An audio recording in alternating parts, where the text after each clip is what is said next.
Hi, it's Matt here for Newsshooter.com at NAB 2018. I'm at the Sony booth with Shapur. Now this is your brand new FS5 Mark II. What's the main differences between this and the original FS5? Of course, the FS5 has been received very well in the market because of the size and ergonomics that it has for these type of application.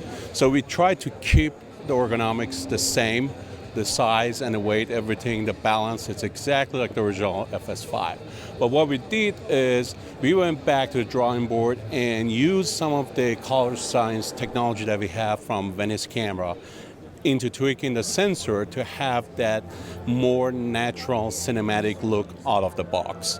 So that's internally kind of like the main difference. You can still match an original FS5 and FS5 Mark II using the picture profiles 2 through 10, but with the native picture profile, original picture profile, you have more of this softer skin tone that it's more appealing to people. So it's exactly the same sensor as the original, just a tweaked version. Exactly. Internally softer and tweaking the sensor, we're able to achieve a better, softer skin tone and more cinematic, natural look of the skin. And body-wise and design, it's exactly the same as the original FS5? Exactly, it's the same except a couple of minor things. As you see, the variable ND filter, we still have the same technology in this one. It's just a dial instead of the silver is a black color. And we also have the FS5 Mark II name on the side, but other than that, it looks identical the same. The other major difference is up until now with the FS5, you could still do raw, 12-bit raw externally on external recorders. Now we are going to include the licenses for 120 frame, high speed, in HD as well as raw output as a standard feature on this camera. That gives you a very powerful ability to be able to do a 4K 120 slow motion, basically at a 4-second burst.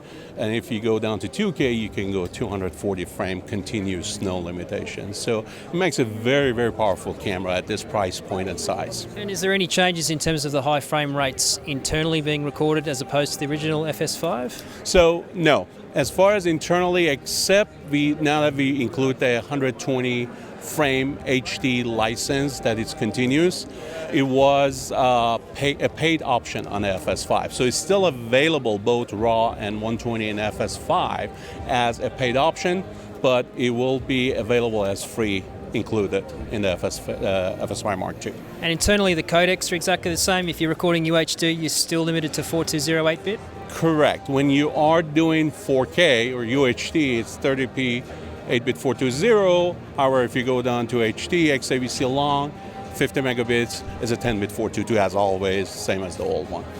Okay, now when is this going to start shipping, and is there any price being given yet? So the price, I'm not sure still if the price probably is going to be the same as the existing FS5. It's going to be available around June, July timeframe. And that's when we're going to start shipping that camera.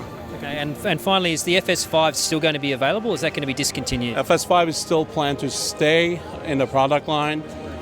We are going to have some promotions between now and June, obviously available for existing FS5 camera.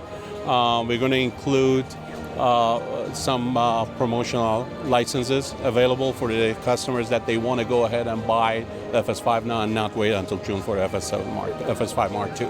Thanks very much. My pleasure. Thank you.